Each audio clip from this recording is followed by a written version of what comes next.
Weldon and I go all the way back to undergrad school. We were freshmen together. We would go out.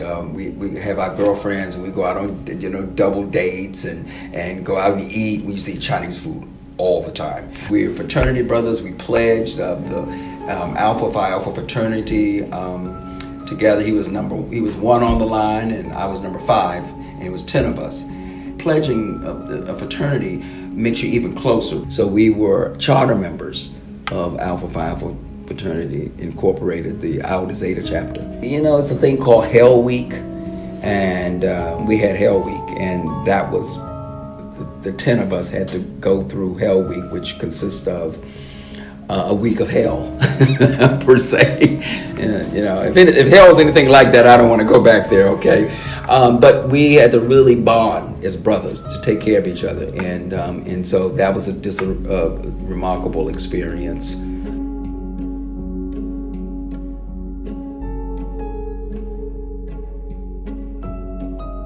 Weldon and I met in our late 20s, but while growing up, I always had a vision of my partner, never a physical vision, but of a dynamic man emotionally, socially, and who was very sensitive. Most of all, he had to be able to put up with me. Well, we met as colleagues working for the Close-Up Foundation. We worked 80 hours a week, giving tours of Washington, D.C., spending 2 days a week on Capitol Hill, teaching the federal government process to high school students from around the country. One lunch I remember in particular at the Library of Congress, where we started bearing our hearts of being in that political environment and life after Close-Up. Well, there was and has been a life after Close-Up, and this life and partnership has gone on for 38 years with many ups and downs, but it's been a great ride. I think probably one of the things that probably stands out is that the fact that when I first moved to Atlanta and I was in graduate school at Atlanta University, I said, "Weldon, come on down." And so he says, "Okay, I'm going to come on down." And Weldon came down, and we partied for like maybe 3 days straight, non-stop. And he says, "I gotta go. I gotta leave Atlanta. I gotta go." So I've been that brother that he says, "No, I gotta go." So that's most memorable. Weldon wrote the poem "Her" 2 years before he met me. Basically, the poem was lamenting that he would be married. He wanted to be married 2 years from the day of that poem, August 2nd, 1978. He writes a new Her on our anniversary, and it has been published as a book, 30 Years of Her.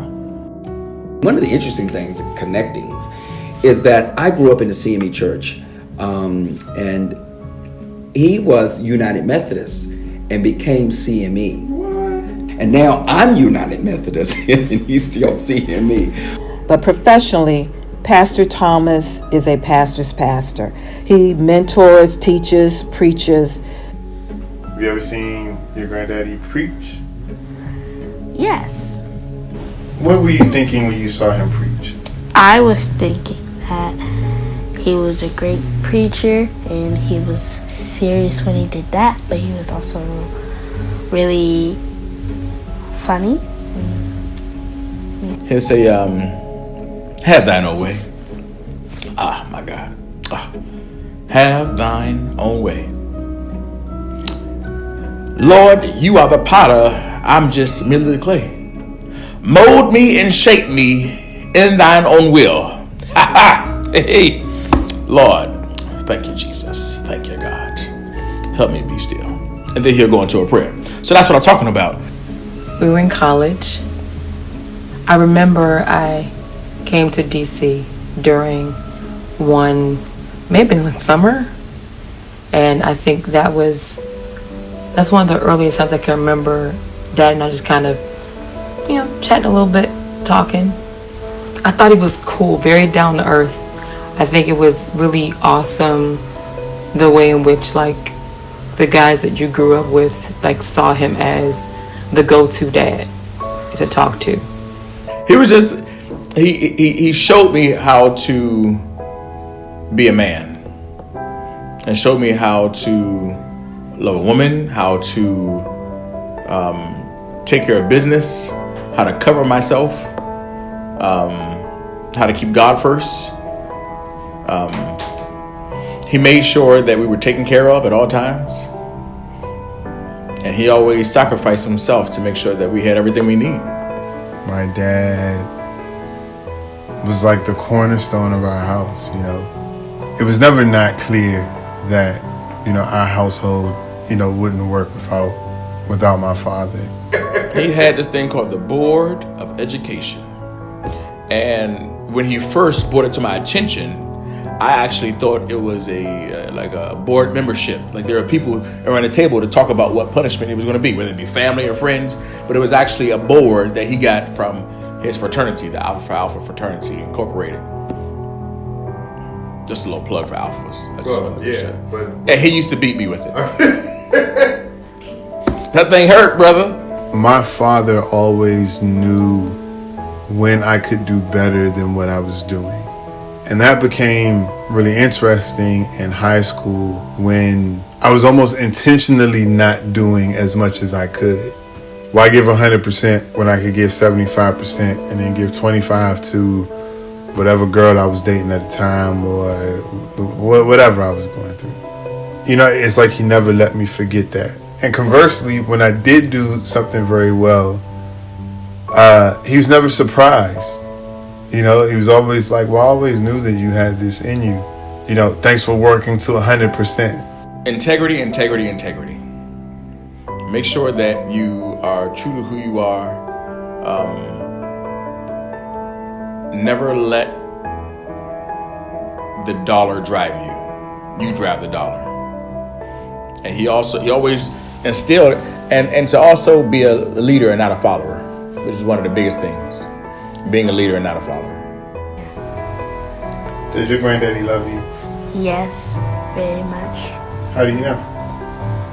He always told me that when I was FaceTiming him, and he told me that when I saw him in real life.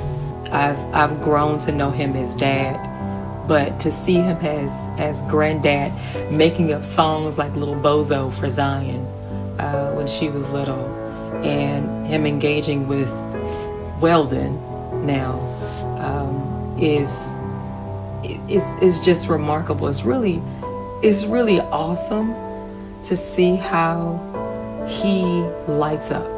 Being lucky enough to have your father be alive when you become a father is a very surreal thing. And it takes for you to become a father, for you to realize like how fragile the state of fatherhood really is. You are learning how to survive while teaching someone how to survive at the same time. You're still learning your own life lesson. You know, life is still kicking you in the butt, but you have to come home and teach this son, this daughter, this child how to survive this thing that is currently running you into the ground. Determination. I mean, if you know your father's background in terms of coming out of Annapolis, being one of 6, and being the oldest, so he was an example. He's the first to go to college. When you're talking about first generation, and it was very determined to do well. But a great listener, compassionate, loving, and I will say one more, sincere. Dedicated. My dad is definitely dedicated. When he decides to invest in something, he is dedicated to it. I can't remember anything that my father started that he didn't see through.